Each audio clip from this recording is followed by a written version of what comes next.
Did you recognize that excerpt? It was from The Doors, from a song called Light My Fire, released in 1967 on their debut album called The Doors. And what's unique about this song and why I picked it for this video is because it features not one, but two classic electromechanical keyboards. So stay tuned and we'll explore that now.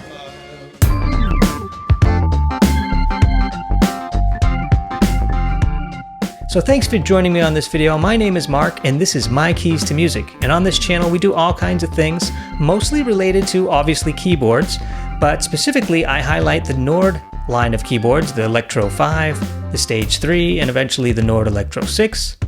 And if you like this content, consider subscribing. And if you want to be notified, you can actually click on the bell and that will notify you every time a new video is released. And right now I'm on a pace to do about 1 to 2 videos a month. Anyway, let's talk more about this and explore what we're doing. So on this video, we're going to take a few minutes and talk about these two keyboards and how they were used and what's significant and special about them, a little bit of history.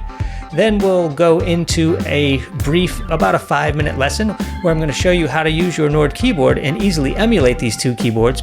And then finally, I'm going to end with a video snippet of the original keyboard player from The Doors where he explains in better detail what he is doing on this song and a little bit about the significance of the keyboard he used, especially the one on the left hand, which is the Fender Rhodes bass piano. So join me and stay tuned. Thanks. Okay, so we've got a lot to talk about here. We've got two electromechanical keyboards from days gone by. So first, Vox. Vox is a musical instrument manufacturer founded in 1947 by Thomas Walter Jennings in Dartford, Kent, England. The company is most famous for making the Vox AC30 guitar amplifier, used by none other than the Beatles, the Rolling Stones, the Kinks, the Yardbirds, Queen, Dire Straits, U2. They also make the Vox Continental Electric Organ, as well as some electric guitars and bass guitars. Since 1992, Vox has been owned by the Japanese electronics firm Korg. And if you're a keyboard player, you have certainly heard of Korg. So, the company was founded in 1947. It was most acclaimed for the amplifiers, but then they came out with the Vox Continental. So let's talk about that in particular. Now, the Vox Continental, which is the focus of the keyboard that you heard in the right hand, the Melody, the main keyboard, is a transistorized combo organ that was introduced in 1962, having a characteristic bright but thin, breathy sound. The Connie was the nickname. Connie, as it was affectionately known, was designed for touring musicians. It was also intended to replace heavy tone wheel organs, such as the revered Hammond B3. Now, if you haven't seen my video already on the rotary speaker, be sure to check it out. I'll put a link at the top here, and you can go to that later at the end of this video.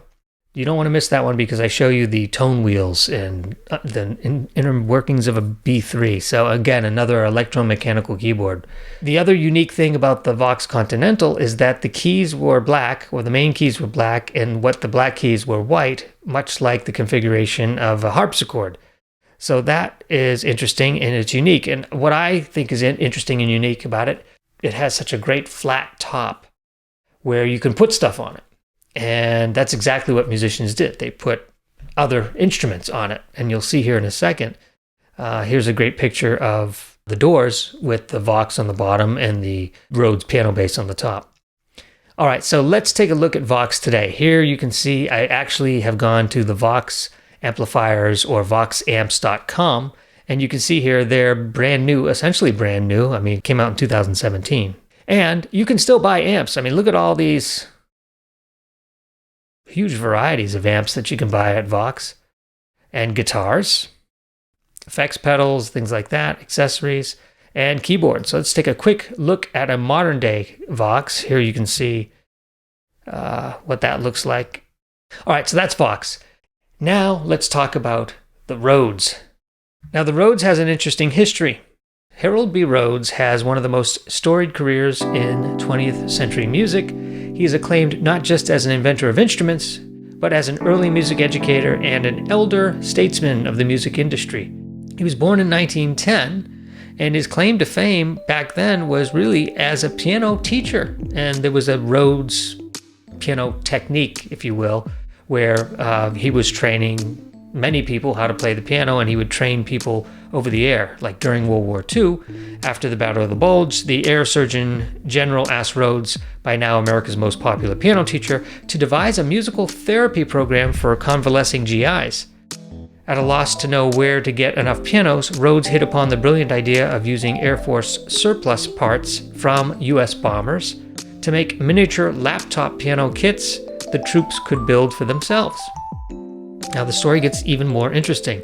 Now Leo Fender, yes, the same Fender guitar company you're familiar with, Leo Fender, heard about Rhodes and his theories, and the two men entered into a joint venture. The first instrument built was the piano bass, a 32-note electric instrument. That's exactly what we're talking about today.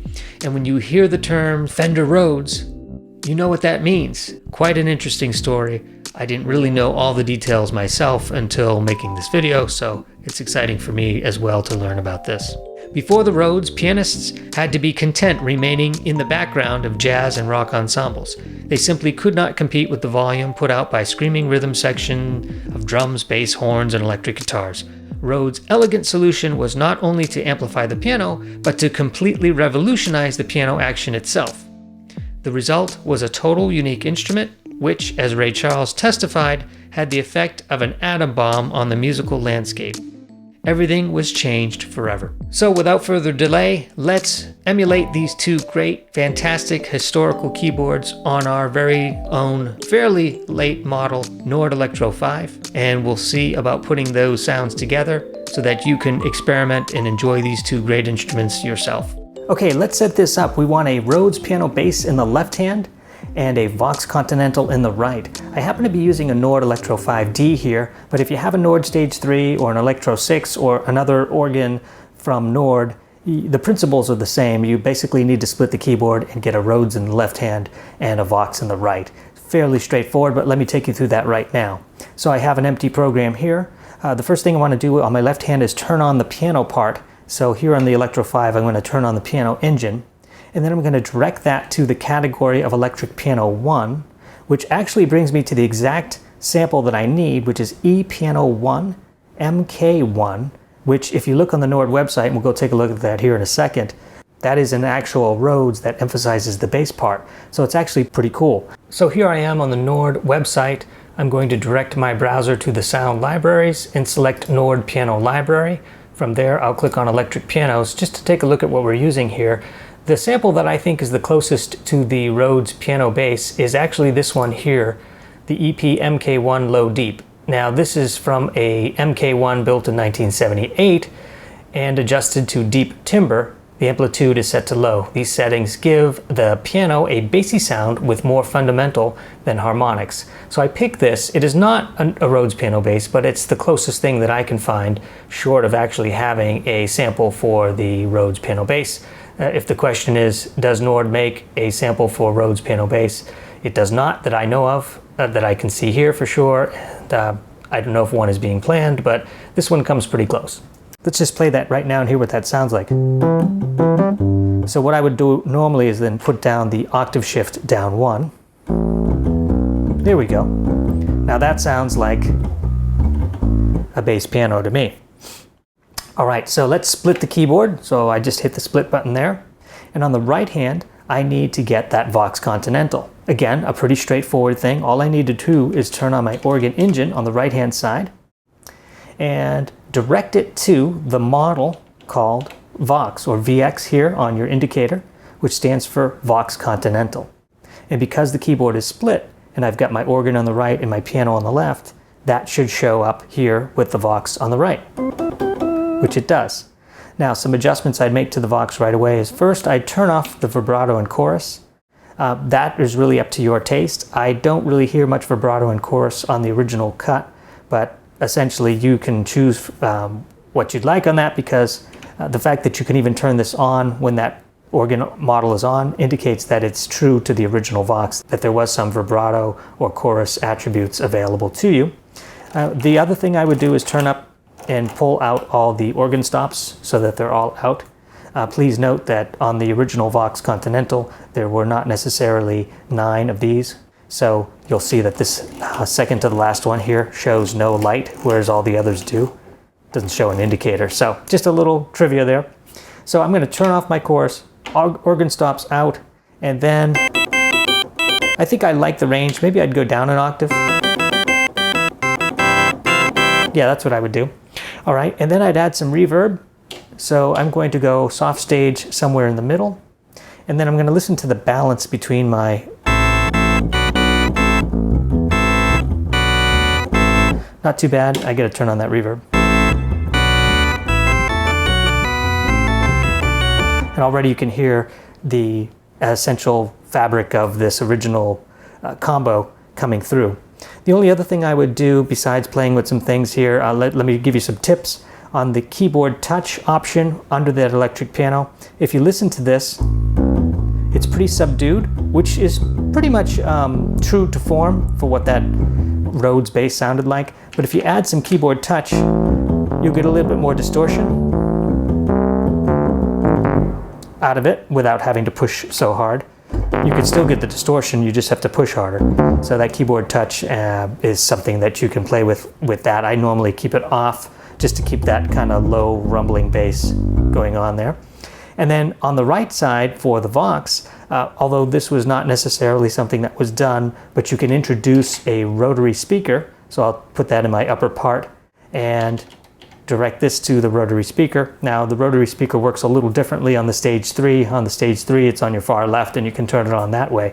But again, like I said, this is not something that was used with the traditional Vox organ necessarily. I'm sure some people did, but I don't think the Doors did necessarily. But why I'm bringing this up is because during a solo part, let's say you are playing this track and you're in a band and you come to your actual solo, you actually add a rotary speaker to it. You add a lot of life and oomph to it. So.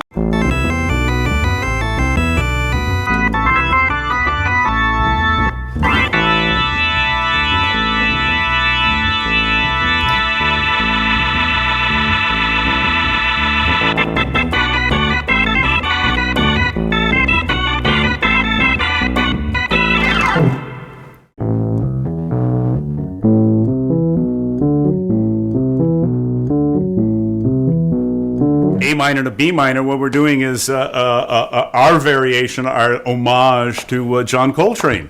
John Coltrane's My Favorite Things, and McCoy Tyner is doing it in 3/4. Yeah, exactly, 3/4.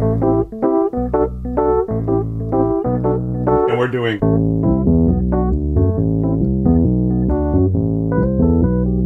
We're doing it in 4, so it's the same kind of pattern. When it came to do a solo and Light My Fire, it was like, ooh, let's do something for Coltrane. Let's just to be hip, just homage to John Coltrane and Miles Davis and everybody else. So that's the Light My Fire bass part, and the Fender Rhodes. That's the baby that did it. Carry that thing around the entire career of the Doors. Just the Fender. And a brown one, just like this. This guy played Madison Square Garden. This guy played the Forum in Los Angeles. This guy went to Europe and played in Europe, played the Roundhouse, and played everywhere in Europe. And what an instrument, man. It was just fabulous. So there I was, just, practicing doing my little Bach variations, except doing them right hand, doing Light My Fire, that...